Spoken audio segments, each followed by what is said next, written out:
Hello students, this is the first lecture of applied mechanics. तो हम applied mechanics पढ़ेंगे। तो इसमें सबसे पहले हम अप्लाइड मैकेनिक्स पढ़ने के लिए हम मैकेनिक्स की डेफिनेशन देखते हैं। ठीक है, what do you mean by mechanics. पहले हम इसको पढ़ लेते हैं जो लिखा हुआ हमने डेफिनेशन में। Mechanics is the branch of engineering, it is a branch of engineering which deals with the forces and there effects on the bodies on which they act. मतलब ये डेफिनेशन बिल्कुल क्लियर है आपको। तो इसमें आपको ये मेंशन किया हुआ है भी जो मैकेनिक्स है वो इंजीनियरिंग की ब्रांच है। सबसे पहले तो ये किसकी ट्रेड है, this is a branch of engineering which deals with the forces and there effects. मतलब इसमें आप अप्लाइड मैकेनिक्स में हर एक चैप्टर में फोर्सेस देखेंगे, भाई कैसे फोर्सेस, दो फोर्सेस किसी बॉडी पे 60 डिग्री पे लग रही हैं, जहाँ 90 डिग्री पे लग रही हैं, जहाँ नंबर ऑफ फोर्सेस, मैं ये नहीं कह सकता भी दो फोर्सेस, बहुत सारी फोर्सेस, कितनी सारी भी फोर्सेस किसी बॉडी पे लग रही हैं। तो उस फोर्स, जब वो इतनी सारी फोर्सेस लगती हैं तो उसके कारण कुछ इफेक्ट पड़ता है बॉडी पे। तो उसके जो कॉज ऑफ इफेक्ट हैं या जो उसके इफेक्ट्स हैं उसकी स्टडी को हम मैकेनिक्स कहते हैं। ठीक है, तो जब हम अपने बुक के हिसाब से जाते हैं, the term is known as applied mechanics. तो मैकेनिक्स और अप्लाइड मैकेनिक्स में क्या कनेक्शन है वो देखते हैं। Applied mechanics actually that is a part of a mechanics ही है, बट अप्लाइड मतलब हम मैकेनिक्स की वेरियस प्रिंसिपल्स, वेरियस लॉ को यूज़ करते हैं और उनको अप्लाई करते हैं। जैसे अप्लाइड नाम इसलिए डाला है इसका, हम मैकेनिक्स के वेरियस प्रिंसिपल एंड लॉज को हम यूज़ करके उसको अप्लाई करते हैं to solve various engineering problems. मतलब नंबर ऑफ इंजीनियरिंग प्रॉब्लम्स हैं जिसको हमने सॉल्व करना है। जैसे हमने सपोज घर बनाना है, घर का जो बीम है उसकी विड्थ कितनी हो, उसकी ब्रेड्थ कितनी हो, उसकी लेंथ कितनी हो, वो कितना लोड बियर कर सकता है, ये सब कुछ। ये जब हमने किसी प्रॉब्लम को सॉल्व करना है, इंजीनियरिंग प्रॉब्लम को, तो उस ट्रेड को हम कह देते हैं that is basically applied mechanics. तो अप्लाइड मैकेनिक्स की डेफिनेशन देखते हैं। It deals with the study of different laws and principles of mechanics. मतलब actually this is a mechanics, ठीक है, study of different laws and principle of mechanics as applied to the solution of, मतलब solution of various engineering problems. We are applying different laws and principles, हम laws of principle को apply करते हैं to solve various engineering problems. बहुत सारी जो engineering problems हैं उनको सॉल्व करने के लिए जब हम मैकेनिक्स के प्रिंसिपल लॉ को यूज़ करते हैं, उनके सॉल्यूशन निकालते हैं, तो उस टर्म को हम अप्लाइड मैकेनिक्स कह देते हैं। तो मुझे लगता है ये आपको क्लियर है। आप एक काम कीजिए, स्क्रीन पॉज करके ये जो मैंने छोटी सी डेफिनेशन लिखी है इसको नोट कर लीजिए। ठीक है, स्क्रीन पॉज करके इसको चलते हैं आगे। ठीक है, now we just classify the terms of mechanics. Applied mechanics आगे कैसे कैसे डिवाइडेड है हम वो देखते हैं। तो सबसे पहले जब हम अप्लाइड मैकेनिक्स के बारे में बात करें कि वो डिवाइडेड कितने पार्टों में है, तो हम सबसे पहले लिखते हैं applied mechanics is furtherly divided into static and then dynamic. देखो नाम से ही पता लगता है स्टैटिक एंड डायनामिक का भी क्या, इससे क्या मतलब है। ठीक है, स्टैटिक मीन्स मैंने मान लिया ये कोई बॉडी है, ठीक है, आई सपोज दिस बॉडी, कोई भी इररिस्पेक्टिव शेप की मैंने ले ली। इस पर various numbers of forces are acting on this one. I suppose यहाँ पर एक फोर्स लगी F1, यहाँ पर लगी एक फोर्स F2 और यहाँ पर एक फोर्स लगी F3। लेकिन ये तीनों फोर्सेस लगने के कारण भी ये बॉडी किस में है, रेस्ट पे है। बॉडी किस में है, रेस्ट में है। रेस्ट में जब आप ये सब्जेक्ट पढ़ोगे ना अप्लाइड मैकेनिक्स, तो रेस्ट को एक टर्म बोल देते हैं जिसको कहते हैं इक्विलिब्रियम। इक्विलिब्रियम, ठीक है। इसका मतलब है, मैं ये नहीं कह रहा भाई बॉडी पे फोर्स नहीं लग रही, मैं कहता हूँ लाखों हजारों फोर्सेस लग रही है लेकिन फिर भी बॉडी एट रेस्ट है, तो उसकी स्टडी को मतलब हम अप्लाइड मैकेनिक्स में उस पार्ट को हम स्टैटिक्स कह देते हैं। मतलब ये ब्रांच है तो अप्लाइड मैकेनिक्स की है स्टैटिक, बट ये डील करती है जब बॉडी किस में हो, रेस्ट पे हो। मतलब this is a branch of applied mechanics which deals with the forces acted on a body but the body is always at rest or in equilibrium। means इसको शॉर्ट फॉर्म में लिखेंगे, कह देंगे when, जहाँ ऐसे लिखते हैं शॉर्टकट में, when number of forces acted on a body but body is at rest, body is at rest, then this branch of engineering is comes under the part of static हमको ये पता लग गया what is static mechanics. Now we go to dynamic. Dynamic का नाम से ही पता लगता है जो समय के साथ चीज़ चेंज हो। डायनामिक जैसे फैशन को हम डायनामिक कहते हैं, वो समय के साथ चेंज होता है, लेकिन हम इधर फैशन की बात नहीं करेंगे, हम यहाँ पर डायनामिक जनरली बात करेंगे। भाई डायनामिक क्या है? डायनामिक है हम स्टडी करनी है, ठीक है, यही सब है। When number of forces act in body, but when body is in motion, body is in motion. तो हमने मेजर पार्ट ऐसे ही लिख लिया, body is in motion, basic definition same है। तो इसके भी फर्दर क्लासिफाइड है बॉडी इन मोशन में भी। इसके डायनामिक्स के 2 पार्ट्स आते हैं। First is kinematics and second one is kinetic, ठीक है। Sir what is the basic difference between kinematic and kinetics, ठीक है। तो ऐसे अभी इसका सबसे इजी एग्जांपल है काइनामेटिक वर्सेस काइनेटिक का। आपने एक काम कीजिए, सपोज मैंने यहाँ पर एक कुर्सी ले ली, चेयर ले ली, ये सपोज चेयर मान ली या कोई बुक मान ली। हमने इस बुक पे यहाँ पर फोर्स लगाई, तो फोर्स लगाने से ये आगे बुक मूव हो गई, ठीक है, मूव हो गई। अगर हमने सिर्फ बुक के बारे में स्टडी करना है, बुक की वेलोसिटी, बुक का टाइम या बुक का डिस्प्लेसमेंट, अगर सिर्फ बुक के बारे में स्टडी करनी है तो that comes under the part of kinematics. मतलब हम जो जिस बॉडी के बारे में पढ़ रहे हैं, हम सिर्फ उसके बारे में ही पढ़ रहे हैं, जो उसके ऊपर फोर्स लगा रहा है हम उसको स्टडी नहीं कर रहे। यानी मैं कह सकता हूँ it is basically the branch of engineering which deals with the motion of body, motion deals with the motion of body,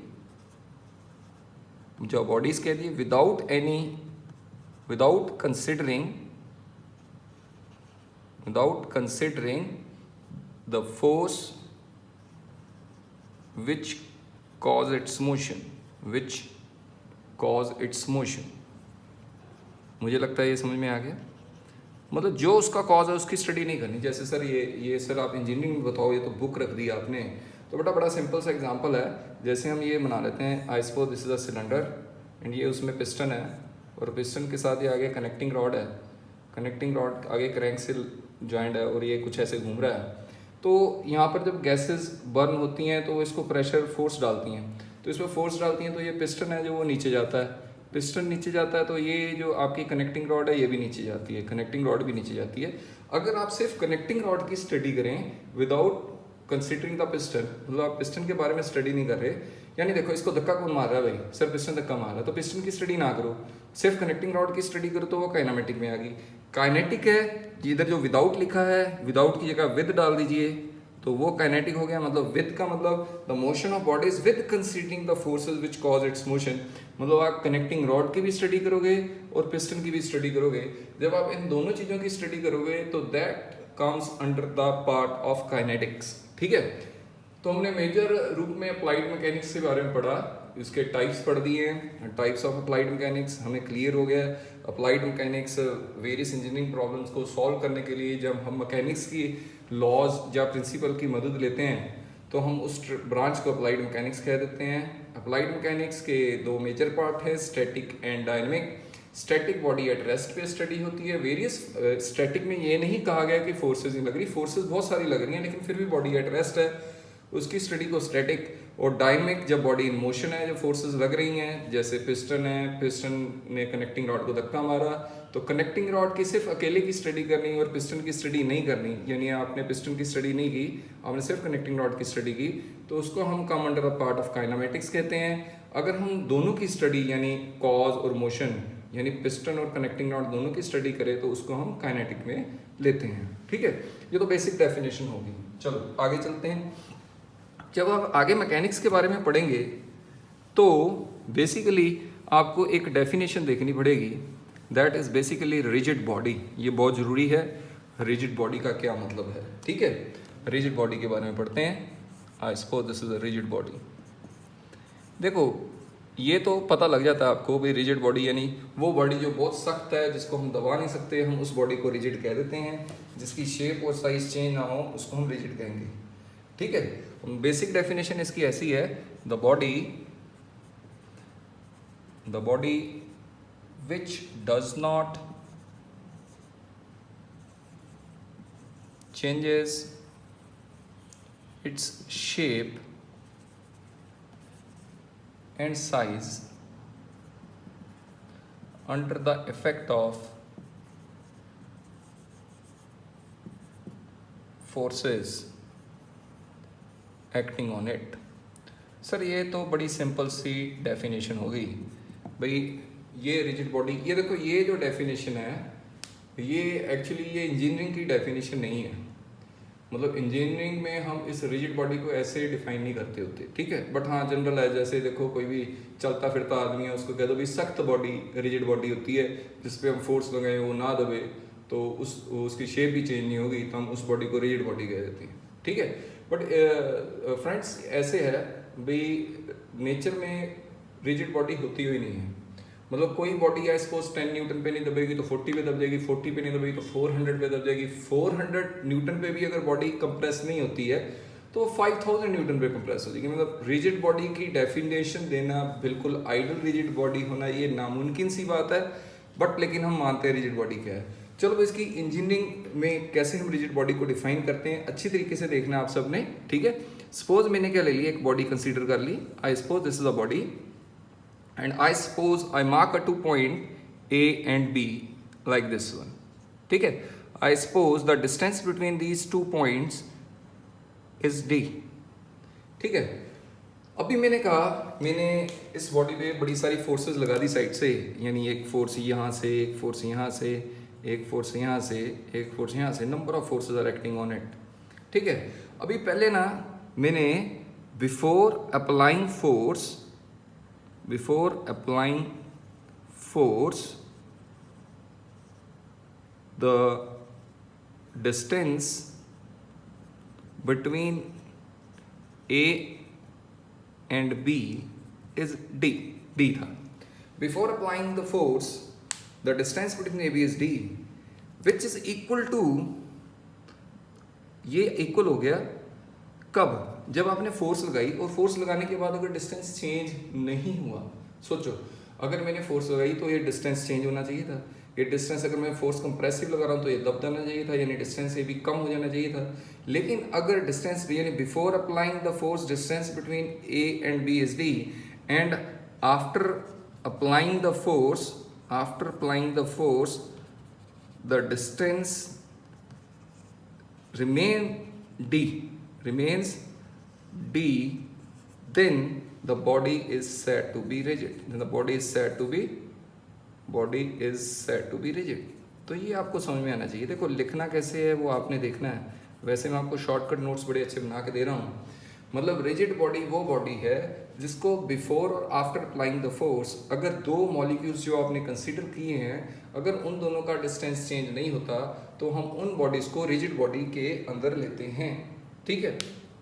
तो ये आपको बिल्कुल क्लियर है। तो हम रिजिड बॉडी का कंसेप्ट समझेंगे। जब भी हम अप्लाइड मैकेनिक्स के बारे में पढ़ना है तो हमने हमेशा ही बॉडी को क्या मान के चलना है, रिजिड, ठीक है। तो चलो आगे चलते हैं। अभी जस्ट इस पूरे सब्जेक्ट में जब आप अप्लाइड मैकेनिक्स पढ़ते हैं तो एक कमाल की बात है, हर टाइम जो यूनिट होती है हर एक चीज़ की वो न्यूटन होती है। तो हम सबसे पहले यूनिट देखते हैं। यूनिट ऑफ जो इस पूरे सब्जेक्ट में यूज़ होना है वो ध्यान से देखना है। Unit of weight, unit of force, unit of friction, unit of reaction,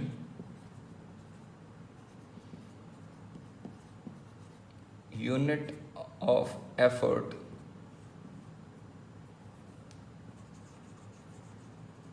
unit of load. Sir इतनी सारी यूनिट, इन सब बॉडी ये जो सारे के सारे टर्म्स लिखे हैं ये इसमें आपके अप्लाइड मैकेनिक्स में यूज़ होने वाले हैं, और इन सब टर्म्स की जो यूनिट है वो है न्यूटन, ठीक है। This is a unit of all these physical quantities. मैं कह सकता हूँ weight, force, friction, reaction, effort and load सबकी यूनिट न्यूटन है। तो ये आपको याद होनी चाहिए भी। यूनिट ऑफ, मैंने यहाँ पर फोर्स लिखा है, एक्चुअली ये weight is a force, friction is a force, reaction, effort, load, ये हैं सारी फोर्सेस के बीच में ही है, ठीक है। तो अगर आपको मास दे दिया जाए, सपोज मास दे दिया 20 kg, तो इसको आपने वेट में कन्वर्ट करने का मेथड जरूर आना चाहिए। Weight is mass into gravity, acceleration due to gravity, और जी की वैल्यू नेचर में 9.8 मीटर पर सेकंड स्क्वायर, यानी नियरली इसको हम 10 मान लेते हैं। तो जैसा मास है उसको g यानी 9.8 की जगह आप 10 से मल्टीप्लाई कर दिए, थोड़ी कैलकुलेशन ईजी हो जाती है। यानी दिस इज 200 न्यूटन। यानी this is the concept how we convert a mass into weight. देखो मास एंड वेट का जो डिफरेंस था ये जनरली फर्स्ट ईयर में पूछा जाता है, सेकेंड ईयर में इसको कम ही पूछते हैं अभी, what is the basic difference between mass and weight. कोई नहीं, हम इसको अगले लेक्चर में मास एंड वेट का भी डिफरेंस देखेंगे। Okay, thank you students.